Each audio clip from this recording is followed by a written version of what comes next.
நீங்கள் நான் வெஜிடேரியனா? உங்களுக்கு எக் ரொம்ப பிடிக்குமா? எனக்கு எக் ரொம்பவே பிடிக்குங்க. ஆனால் ஆஃப்டர் டெலிவரி நம்ம எக் சாப்பிட்டோம் அப்படின்னா பேபிக்கு ஒத்துக்காது, கேஸ்ட்ரிக் ப்ராப்ளம் வரும். இந்த மாதிரி நிறைய இஷ்யூ இருக்கும்.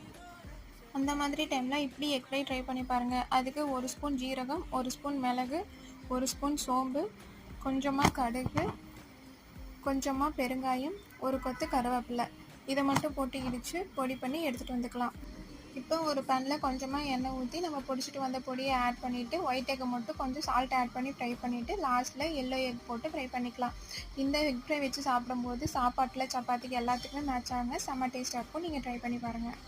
அது கூட அம்மா இன்றைக்கி ராகி தோசையும் தக்காளி கூட்டும் வச்சுருந்தாங்கங்க.